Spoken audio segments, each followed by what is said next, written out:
మన ప్రభువైన యేసుక్రీస్తు నామములో మీ అందరికీ గుడ్ ఫ్రైడే మరి శుభవందనములు తెలుపుతున్నాను. ప్రేమ మిత్రులారా, ఈ వీడియో మొదటి నుంచి చివరి వరకు చూడండి, మీకు మేలుకరంగా ఆశీర్వాదకరంగా ఉంటుంది. ఈ వీడియో మీకు నచ్చినట్లయితే షేర్ చేయండి, లైక్ చేయండి, మీ ప్రార్థన విన్నపాలు కామెంట్ ద్వారా తెలియపరచండి. అయితే ఈరోజు వాక్యాన్ని మనం తెలుసుకున్నట్లయితే వాక్య అంశం ఏంటిది అంటే యేసు ప్రభు సిలువకు వేసింది ఏమిటి. ఈ వాక్యాన్ని మనం అర్థం చేసుకున్నట్లయితే అసలు సిలువకు ఎందుకు వేయబడ్డాడు, అసలు యేసు ప్రభు ఎందుకు ఈ లోకానికి వచ్చాడు, కొన్ని విషయాలు మనం అర్థం చేసుకుందాం. దేవుడు అనుకున్నాడు ఈ లోకంలో ఉన్న ప్రతి ఒక్క వ్యక్తి కూడా ఆనందంగా, ఆరోగ్యకరంగా, ఆశీర్వాదకరంగా, పరిశుద్ధంగా ఉండాలని దేవుడు కోరుకున్నాడు.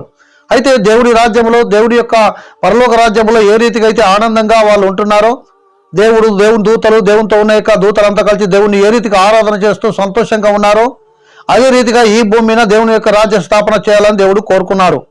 మొదటిగా ఏదోని తోటలో మానవుని పుట్టించారు. ఏదోని తోటలో మానవుని పుట్టించిన తర్వాత మానవుడు పాపంలో పడిపోయాడు, దేవునికి విరోధంగా ఉండిపోయాడు. దేవునికి విరోధంగా అద్దన యొక్క మాట విని, సాతాను మాట విని, అనగా అబద్ధాన్ని నమ్మి ఆ అబద్ధంతో జీవించి ఉన్నందున మరి ఏదైతే సాతాను మాటతో, అబద్ధాలతో మనిషి బతుకుతున్నాడో, మోసాలతో మనిషి బతుకుతున్నాడో, ఈ అబద్ధాలు వారికి విస్తరించి, పాపం వారిని విస్తరించి నోహాబు కాలంలో వారు పతనం చేయబడ్డారు. వారిలో ఉన్న నోహాబు యొక్క కుటుంబం ద్వారా మరి రక్షణకు తెప్పించాడు దేవుడు కొంతమందిని. ఆ నోహాబు కుటుంబం ద్వారా మరి పరిశుద్ధతలోకి తీసుకొచ్చేసి దేవునికి రాజ్యస్థాపన వల్ల చేయాలని కోరుకున్నాడు. నోహాబు కుటుంబం మరి ఆ ఓడలో నుండి బయటికి వెళ్ళిన తర్వాత ఏదో విధిగా మళ్ళా తిరిగి అదే పాప స్వభావం, అదే పాప ఆలోచనలు, అదే పాపపు గుణము, అదే అబద్ధాలు. మరి బయటికి వెళ్ళగానే నోహాబు అయితే మరి ఇంత కళ్ళు తాగుతూ కూర్చు కనబడుతున్నాడు. అలాగనే కొన్ని విషయాలుగా మనం చూసినట్లయితే మళ్ళీ తిరిగి పూర్తిగా చెడిపోయింది. ఈ చెడిపోయిన ఒక వ్యక్తికి నిబంధన ఇవ్వాలనుకొని మోస ద్వారా మరి మోసకు దేవుడు ఒక్కొక్క నిబంధన ఇచ్చాడు. ఆ నిబంధన ప్రకారం మన బ్రతికి మనుషులు పరిశుద్ధంగా ఉంటారు, సరిగ్గా ఉంటారని చెప్పి దేవుడు కోరుకున్నాడు. ఆయన ఆ నిబంధనను మీరారు. సొలొమోను కాలానికి వచ్చినట్లయితే 1000 మంది భార్యలు చేసుకున్నాడు. అలాగనే చూసినట్లయితే మరి అందరు చెడిపోయిన తర్వాత భక్తులు వచ్చేసి పెందలకాడ లేచి సువార్త బోధిస్తున్నప్పుడు ఆ సువార్త మాటలు వినలేదు, దేవునికి విరోధంగా ఉన్నారు. ఆ యెరూషలేము మందిరాన్ని కూల్చివేయవలసిన పరిస్థితి వచ్చేసింది.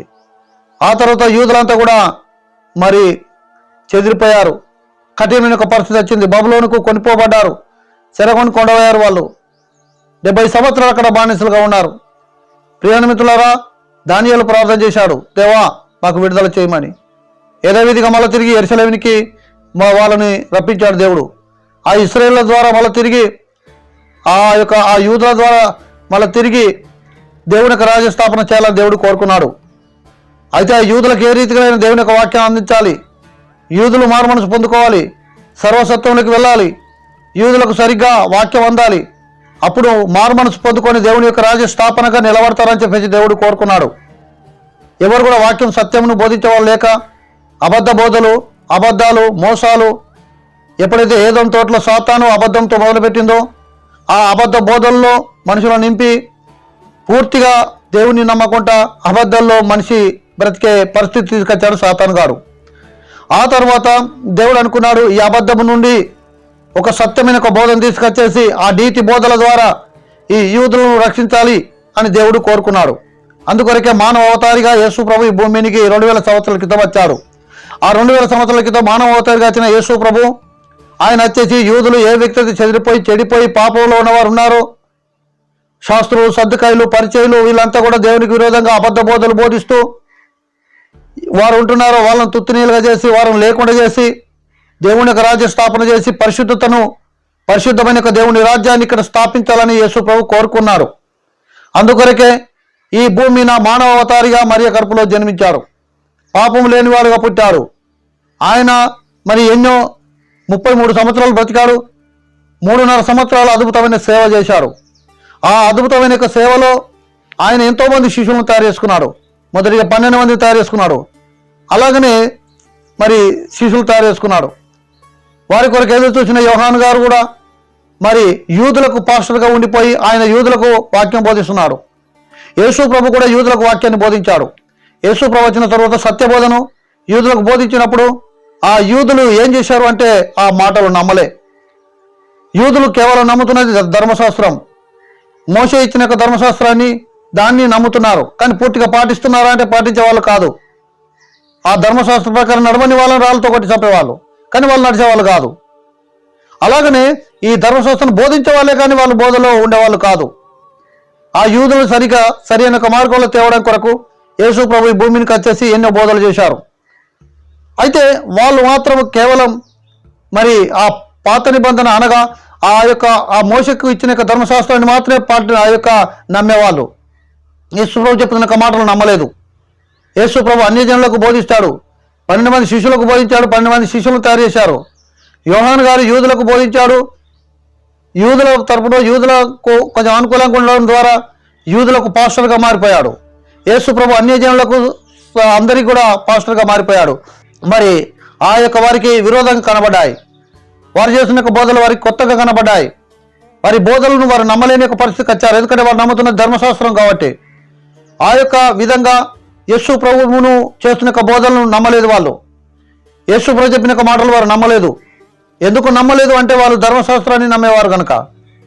ఇక్కడ యేసు ప్రభు యొక్క బోధలు ఏదో కొత్తగా కనబడ్డాయి. ఆ బోధలు నమ్మడం చాలా కష్టంగా వాళ్ళకి ఉంది. అందుకని వాళ్ళు నమ్మలేని పరిస్థితుల్లో ఉన్నారు ప్రియమైన మిత్రులారా. అయితే ఎంతో మందిని మరి యేసు ప్రభు సేవకులతో విశ్వాసం తయారు చేసుకున్నప్పటికీ కూడా చాలా మంది మరి ఆయన వెంబడించినప్పటికీ కూడా అందులో కొద్ది మంది మాత్రమే మరి రక్షణలకు వచ్చినట్టు మనకు కనబడుతుంది. లూకా సువార్త 5వ అధ్యాయం 21వ వచనం చూస్తాం. యూదులు, ప్రధానులు, యాజకులు వీళ్ళంతా కూడా ఆయన్ని వ్యతిరేకించారని చెప్పేసి రాయబడింది. హెబ్రీ పత్రిక 6వ అధ్యాయం 4, 6 వచనాలు మనం చూస్తున్నాం. అందరూ కూడా ఆయన యొక్క బోధను వ్యతిరేకించారు. అంటే మొదటిగా ఆయనను సిలువకు వేసింది ఏంటిది అన్నట్లయితే మనుషుల్లో ఉన్న యొక్క మరి ఈ బోధ వ్యతిరేకమైన యొక్క బోధ చేస్తున్నారు అనే యొక్క ముద్రను ఆయన మీద వేశారు. నేనే దేవుని కుమారుడు అని చెప్పినప్పుడు వాళ్ళ కోపం వచ్చేసింది. ఆయన బోధిస్తున్నప్పుడు నేనే జీవమును మార్గమును అని చెప్పినప్పుడు ఈయన ఎవరురా అని చెప్పేసి ఆయన మీద కోపం వచ్చేసింది. ఎందుకంటే వాళ్ళు చేసిన యొక్క బోధల వల్ల వాళ్ళకు చాలా లాభాలు ఉండేటివి. ఈ యేసు ప్రభు మీద తిరుగుబాటు అవన్నీ కూడా అక్కడ మొదలైన ప్రియమైన మిత్రులారా. ఈ యూదులంతా మరి ఆయన వ్యతిరేకించారు. యూదులంతా ఆయన మాట వినలేకపోయారు.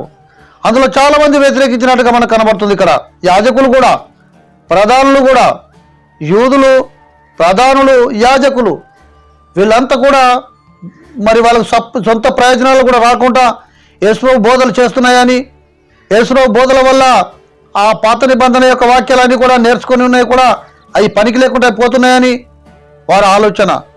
వారు ఏదో చెప్పేసి వాళ్ళ యొక్క పబ్బం ఏదో తన బతుకు గడుపుతున్న యొక్క వ్యక్తులు వీళ్ళు. ఏదో అచ్చిరాని బోధలు చేస్తూ వాళ్ళ బోధల చేత ఉంటున్న యొక్క వ్యక్తులు మనం చూస్తున్నాం. యోహాను గారు అడవిలోకి ఎందుకు వెళ్ళిపోయాడు?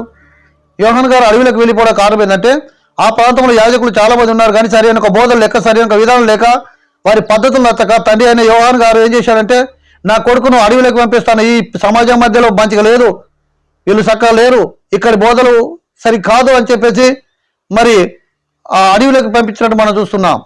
ఆయనకు సపరేట్ ఒక ఇలాంటి వాటికి అంతకుండా యోహాను గారు పెంచినట్టుగా మనకు కనబడుతుంది ప్రియమైన మిత్రులారా. అందుకొరకు ఆయన ఆ అడవిలోకి వెళ్ళవలసిన పరిస్థితి వచ్చింది. అలాగా మనం చూసినట్టయితే యేసు ప్రభు మరి 12 మంది శిష్యులను తయారు చేసుకొని వారికి బోధించారు. వారి బోధలకు వీళ్ళంతా కూడా వ్యతిరేకించిన యొక్క వ్యక్తులుగా మనకు కనబడుతుంది. ఎందుకు వ్యతిరేకించారు వీళ్ళంతా? మొదటిగా ఆయన సిలువకు వేయడానికి కారణం మానవుల్లో ఉన్న అజ్ఞానం, అంటే జ్ఞానము లేనితనం.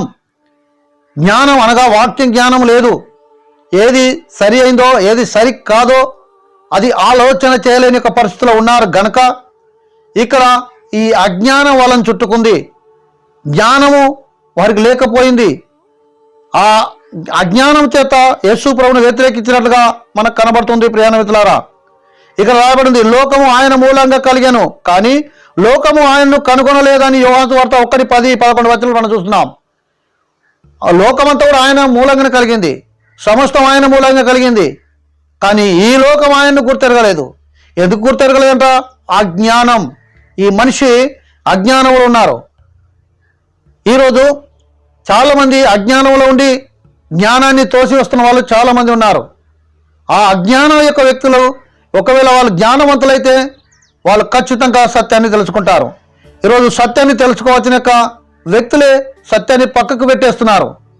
చాలామంది సనాతన ధర్మం అన్నారు. సనాతన ధర్మం అంటే ఏంటి? దాని అర్థం ఏంటిది? మరి మా పితరులు మా పెద్దలు చేసిన యొక్క ధర్మం అని అర్థం.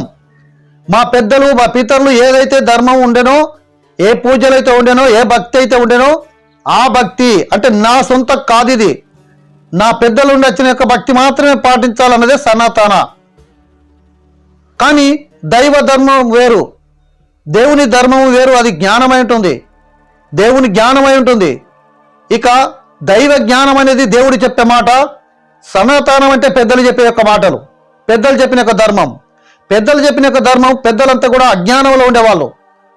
పాత నిబంధన కాలం మనం చూస్తున్నాం, అరే మన పాత తాతలు వాళ్ళంతా అజ్ఞాన కాలం రాని మాట్లాడతాం మనం. అజ్ఞాన కాలంలో ఆలోచన చేసిన ఆలోచనలు నమ్మేవారు వీళ్ళంతా. వాళ్ళకు సొంత నిర్ణయం లేదు, సొంత తెలివి లేదు, నిజంగా దేవుడు ఎవరు అనే ఆలోచన లేదు. ఒకవేళ దేవుడు ఈయనని చెబితే వాళ్ళని చంపేస్తున్నారు, ఇది కాదని చెప్తే చంపేస్తున్నారు. జ్ఞానవంతులు చెప్పే జ్ఞానాన్ని వాళ్ళు తోసివేస్తున్నారు. ఇక్కడ రాయబడి ఉంటుంది, ఇక ఆయన లోకంలో ఉన్నాడు, లోకం ఆయన మూలంగా పుట్టింది, కానీ లోకం ఆయన కనుగొనలేకపోతుంది. ఎందుకు కనుగొనలేకపోతుంది అంటే జ్ఞానం ఉన్నట్లయితే ఆ జ్ఞానం చేత దేవుణ్ణి కనుగొంటారు. అసలు జ్ఞానం లేని వాడు ఏ రీతిగా కనుగొంటాడండి? ఈరోజు కొన్ని విషయాలు కనుగొంటున్నారంటే ఆ కనుగొంటున్న యొక్క వ్యక్తులు ఎవరైతున్నారు? శాస్త్రవేత్తలు అంటున్నాం. ఎలా? వాళ్ళ జ్ఞానం ఉంది, వారి జ్ఞానం చేత వారు అన్ని కూడా పరిశోధిస్తున్నారు, పరిశీలన చేస్తున్నారు, పరీక్ష చేసేదానికి ఏది సత్యమో ఏది అసత్యం అని తెలుసుకుంటారు. తెలుసుకోవాలంటే జ్ఞానం కావాలి. జ్ఞానం అంటే ఎవరు? యేసు ప్రభువే జ్ఞానమై ఉన్నాడని చెప్పి రాయబడింది. ఆయనే జ్ఞానం, ఆయనే తెలివి, ఆయన లేకుండా తెలివి లేదు. ఈరోజు ఆయన ఎందుకు త్రోసివేస్తున్నారు అంటే అజ్ఞానంలోని యొక్క వ్యక్తులు అన్న సంగతి ఇక్కడ మనం గమనించాలి. అయితే ఆ అజ్ఞాన కాలంలో దేవుడు ఏం చేశాడట?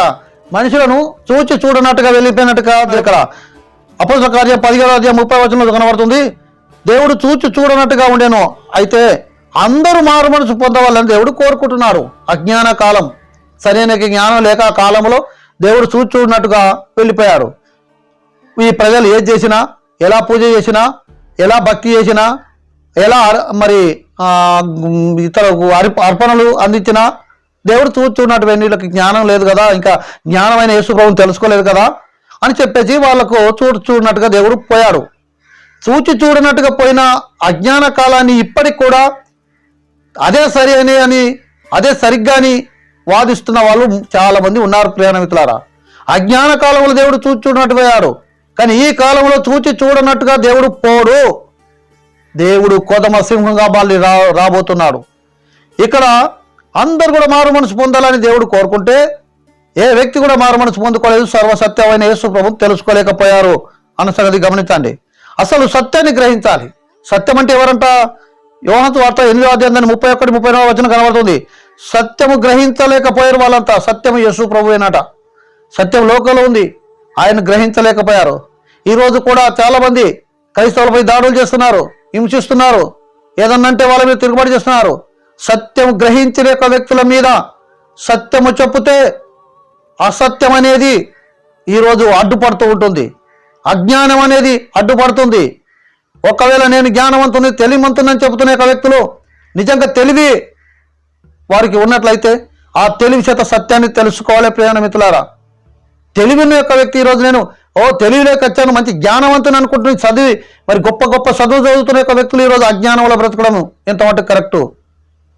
ఏదో యూరిన్ తాగితే మంచిది అవుతుందని, ఏదో బట్టలు లేకుండా రోడ్ల మీద తిరిగితే మంచిదని చెప్పేసి, ఏదో తింటే మంచిదని చెప్పేసి, పేడ తింటే మంచిదని చెప్పేసి ఎంత భయంకరమైన అజ్ఞాన స్థితిలో ఉన్నారో చూడండి.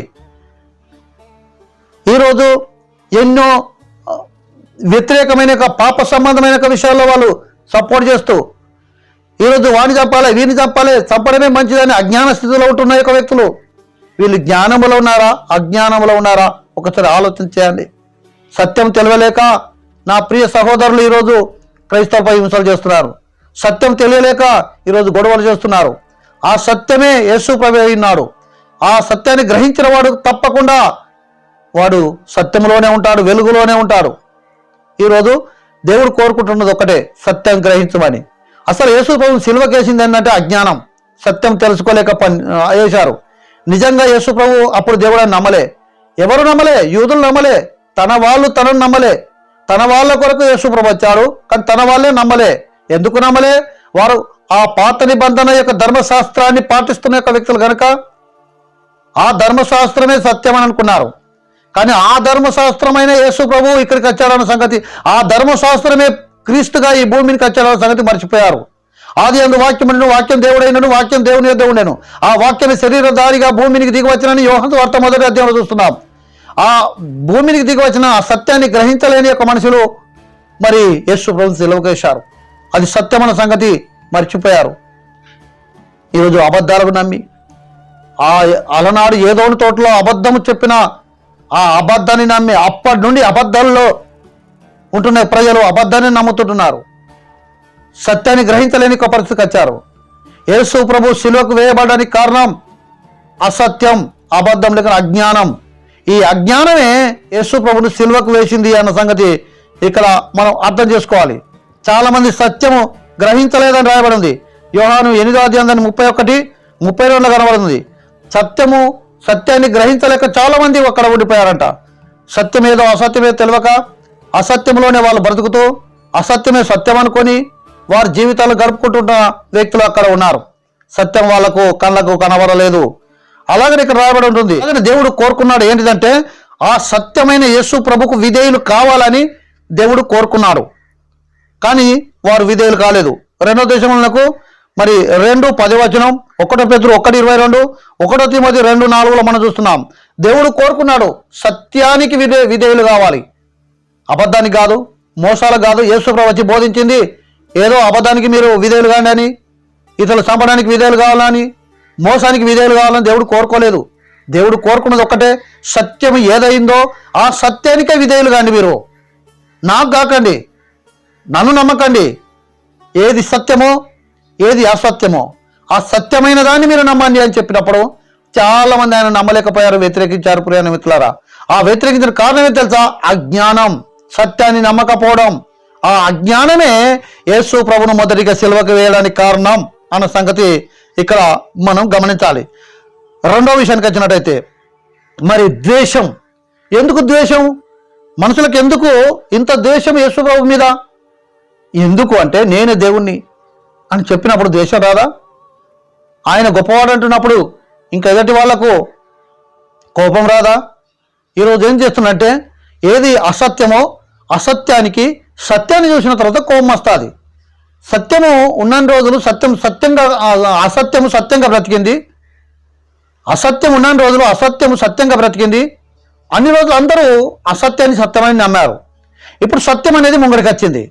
సత్యం అనేది ముంగడికి వస్తే అసత్యానికి కోపమా సంతోషమా అంటే సంతోషం ఉండదండి, కోపమే ఉంటుంది. అదే కోపం, అదే ద్వేషం. ఆ దేవుడు నేను దేవుడు అని చెప్పి ఆ ఆదిలో ఉన్న యొక్క వాక్యాన్ని నేనే అని చెప్పేసి అప్పుడున్న దేవుడిని ఇప్పుడు నేనే అని చెప్పేసినప్పుడు చాలామంది కోపం వచ్చేసింది. చాలామంది మాట్లాడుతున్నారు యేసుప్రభు 2000 సంవత్సరాల క్రితం వచ్చిన వాడని. కాదండి, ఆయన ఆదిలోనూ ఉండేవాడు, ఆయన మొదటివాడు, కడపటివాడు, అన్నిటికన్నా ముందువాడు. ఆయనలోనే సమస్తం సృష్టింపబడ్డాది, ఆయన ద్వారానే సమస్తం కలిగి ఉన్నదన్న సంగతి మర్చిపోవద్దు. ఆయన ఇప్పుడు వచ్చిన కొత్త దేవుడు కాదు, ఆయన ఆదిలో ఉన్నవాడు, అన్నిటికన్నా ముందున్నవాడని దేవుని యొక్క వాక్యం చదివిస్తుంది. ప్రియ మిత్రులారా, ఇది మొదటిగా ద్వేషం. ఎందుకు ద్వేషము? ఆయన ద్వేషించడానికి కారణం ఏంటిది అంటే యేసుప్రభు ఏమన్నా తెలుసా? యోహాను వార్త 8:26 చూస్తే తండ్రి బోధను ఇది నా బోధ కాదు తండ్రి బోధ అన్నాడు. యేసుప్రభు బోధించిన మాటలన్నీ కూడా నా మాటలు కాదు, ఇది తండ్రి బోధ అన్నాడు. అందుకని కోపం. తండ్రి బోధ అంటే ఏది? ఆదిలో ఉన్నాక అక్కడ వచ్చిన 10 ఆజ్ఞలు ఇచ్చిన ఆజ్ఞలు కదా, మోషకి ఇచ్చిన ధర్మశాస్త్రం కదా, అది తండ్రి బోధ. ఈయన తండ్రి బోధ అంటున్నాడు. ఏంది? నిజమేనండి. ఈ సత్యాన్ని గ్రహించలేని ఆయన ఈ లోకమంతా కూడా ఆయన మీదకి కోపానికి వచ్చారు, ఆయన ద్వేషించారు. నువ్వు యేసు ప్రభువు అని చెప్పినప్పుడు వాళ్ళంతా నమ్మలేకపోయారు. ఆయన ద్వేషం వచ్చేసింది. తండ్రి వాక్యాన్ని క్రీస్తు బోధిస్తున్నాడు కాబట్టి తండ్రి వాక్యాన్ని క్రీస్తు బోధిస్తున్నాడు అంటే దేవుని వాక్యాన్ని క్రీస్తు బోధిస్తున్నాడు అంటే మేము బోధించే వాళ్ళంతా ఏంటిది? మరి ఈ బోధకు ఆ బోధకు భిన్నంగా ఉంది ఏంది? ఈ బోధలేంది? ఆ బోధలు వేరు. తప్పు చేసిన వాటి రాళ్ళు వాటి కూడా చంపు. ఆదివారం నాడు ఈ గోతుల పడ్డ యొక్క దేన్ని కూడా మనం బయటికి తీయకుండా ఉండాలి, ఒక రోగిని కూడా బాగు చేయకుండా ఉండాలి. ఇది తండ్రి బోధన.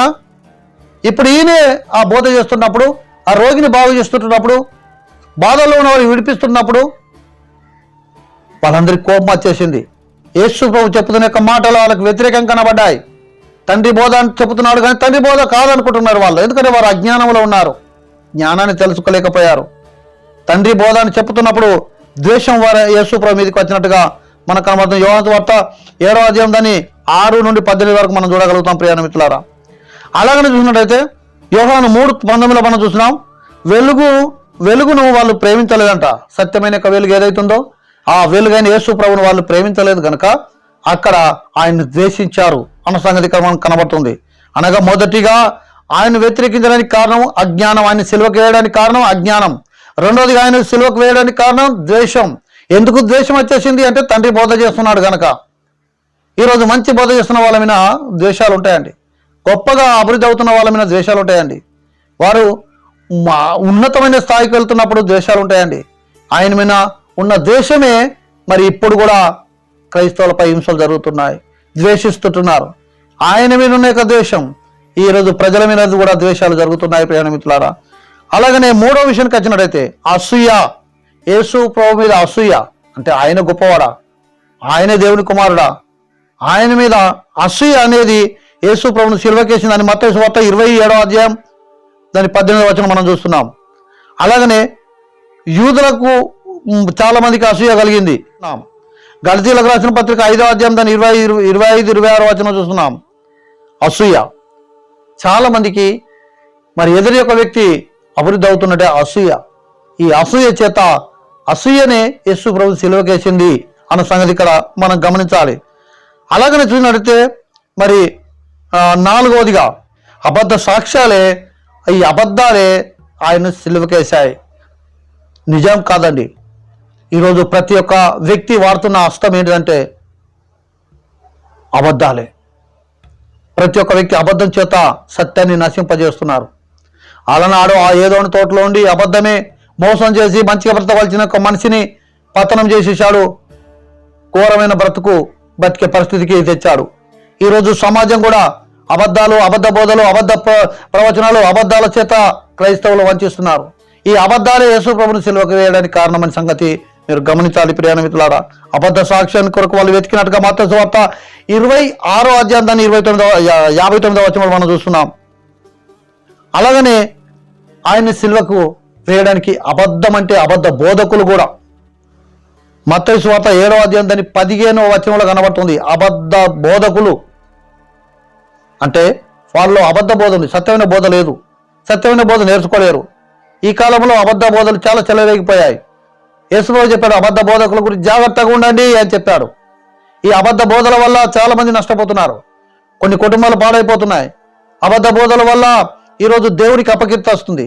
అబద్ధ బోధలు చాలా చేయడం వల్ల మరి చాలా మందికి యేసు ప్రభు చెప్పిన దాంట్లో తప్పులు కనబడుతుంటున్నాయి. యేసు ప్రభు ఇటు చేశాడు అటు చేశాడని చెప్పి వాళ్ళు అంటున్నారు. ఎవరికి ఇష్టమైన బోధలు వాళ్ళు చేస్తుంటున్నారు. నిజమైన బోధలో, సత్యమైన యొక్క బోధలో ఒక్క చిన్న తప్పు కూడా ఏ వ్యక్తి చూపించలేడు యేసు ప్రభు మీద. అబద్ధమైన బోధలు చేసిన తర్వాత వారి సరైన జవాబులు లేక, సరైన జవాబులు చెప్పలేక ఈరోజు యేసు ప్రభు తప్పుడు వ్యక్తి కింద కనపడుతున్నారు అబద్ధ బోధకులు వీళ్ళంతా. ఈ అబద్ధ బోధలు, అబద్ధాలు ఆయన సిలువకు వేసినట్టుగా ఇక్కడ కనబడుతున్నాయి ప్రియ మిత్రులారా. అయితే ఈ అబద్ధ బోధలకు ఇప్పటికి కూడా ఉన్నారని చెప్పి రాయబడింది. ఇప్పటికి కూడా బయలుదేరి ఉన్నారు. యోహాను సువార్త 1 యోహాను 4వ అధ్యాయం 1వ వచనం, 2వ అధ్యాయం 18వ వచనం చూస్తున్నాం. ఈ అబద్ధ బోధకులు ఇప్పుడు కూడా బయలుదేరి ఉన్నారు. యేసు ప్రభును సిలువకు వేయడానికి కారణం ఇవేనండి, అబద్ధ బోధలు. మొదటిగా చూసినట్టయితే మరి ఏంటిది ఆయన సిలువకు వేసింది అని మనం గమనించినట్టయితే అజ్ఞానం. రెండవది సిలువకు వేయడానికి కారణం ద్వేషం. మూడవదిగా అసూయ. 4వది అబద్ధం. ఈ 4 విషయాల్లో ఆయన్ను సిలువకు వేశారు. నిజమైన దేవుణ్ణి ఈరోజు సిలువకేసి, సత్యాన్ని సిలువకేసి ఇదిగో ఆ దేవుని యొక్క రాజస్థాపనను ఆపివేసేయాలని వాళ్ళు అనుకున్నారు. దాన్ని సిలువకు వేయడానికి కారణం అదేనండి. సిలువకు అందుకే వేశారు ప్రియ మిత్రులారా. యేసు ప్రభు మన కొరకై, మానవ జాతి రక్షణ కొరకై ఇచ్చారు. ఆయన సిలువకు వేయబడ్డాడు. ఆ తర్వాత అబద్ధ బోధలు చెలరేగిపోయాయి. యేసు ప్రభు సిలువకు వేయబడ్డ తర్వాత నిజమైన బోధలు పక్కకి వెళ్ళిపోయాయి. నిజమైన సేవకులు మరి నిజమైన యేసు ప్రభు చేత రక్షణ కట్టిన సేవకులు సత్యమైన బోధను అనుసరించారు. 12 మంది శిష్యులు నిజమైన బోధలు చేశారు, కొన్ని పత్రికలు రాశారు. కానీ మీకు తెలుసా, అలాగనే అబద్ధ బోధలు కూడా చెలరేగిపోయాయి. అబద్ధాలు చెలరేగిపోయి విస్తరించిపోయి ఇప్పటికి కూడా ఈ చీకటి కమ్మిపోయింది, అజ్ఞానం కమ్మిపోయింది. యేసు ప్రభుని సిలువకేశారు. యేసు ప్రభు సిలువకు వేయబడ్డ తర్వాతనే అప్పుడు సత్యం అనేది అక్కడున్న యూదులకు అర్థమైపోయింది. అదువారు దాకా వాళ్ళ అజ్ఞానంలో ఉన్నారు. యేసు ప్రభు సిలువకు వేసిన తర్వాత తిరిగి లేస్తానని చెప్పిన యొక్క మాటలు, ఆయన మాటలు చెప్పిన తర్వాత, ఆ మాటలు జరిగిన తర్వాత అప్పుడు ఆ యూదులు అనుకున్నారు, నిజమే, మేము నిజాన్ని సిలువకు వేశాం, సత్యాన్ని సిలువకు వేశాం అని చెప్పేసి అప్పుడు అక్కడున్న బోధకులు బాధపడ్డట్టుగా బైబిల్ చెప్తుంది. ప్రియమైన మిత్రులారా, యేసు ప్రభు చనిపోయేంత వరకు కూడా సత్యం తెలియలే వాళ్ళకి. ఇప్పుడు కూడా నిజాన్ని కొంతమంది నమ్మని వాళ్ళు ఉన్నారు. అది నిజం అనేది జరిగిన తర్వాత మాత్రం ఒకరోజు నమ్ముతారు. యేసు ప్రభు రాబోతున్నాడు అన్న సంగతి మర్చిపోయారు. యేసు ప్రభు రాబోతున్న యొక్క సంగతి ఇప్పుడు నమ్మడం లేదు చాలా మంది. ఎందుకు నమ్మడం లేదంటే జరిగిన తర్వాత అర్థమవుతుంది. ఇంకా అజ్ఞానంలో ఉన్నారు, సత్యాన్ని తెలుసుకోలేని పరిస్థితుల్లో ఉన్నారు. ఇకనైనా సత్యం తెలుసుకో. ఇకనైనా యేసు ప్రభు మరి దేని కొరకు పోరాడాడు, దేని కొరకు తను మరణించాడు, దేని కొరకు మరి మనలను బోధించాడు, అది గుర్తుపెట్టుకోండి. దేవుని రాజ్య స్థాపన చేసి ఆ రాజ్యంలో నిన్ను నన్ను మన అందరినీ ఆనందంగా ఉంచాలని కోరుకున్న ఆయన కోరికను మనం నెరవేర్చే వ్యక్తిగా ఉండాలన్నట్లయితే ఖచ్చితంగా సత్యాన్ని నమ్ముదాం, సత్యానికి చెవి నొక్కుదాం. మరి అబద్ధ బోధలకు, అబద్ధ వాక్యాలకు దూరంగా ఉందాం. ఎక్కడ చూసినా అబద్ధ బోధలు, అబద్ధ బోధకులు, ఇలాంటి యొక్క బోధలకు దూరంగా ఉందాం. ఏది సత్యం, ఏది అసత్యం, ఏది అజ్ఞానం, ఏది జ్ఞానం, ఈ విషయాలు తెలుసుకొని దేవుని రాజ్య స్థాపన కొరకు మనం బ్రతుకుదాం. దేవుని రాజ్యంలో వారసులుగా మనం ఉందాం. ఇట్టి మాటలు దేవుడు దీవించును గాక. ఆమేన్.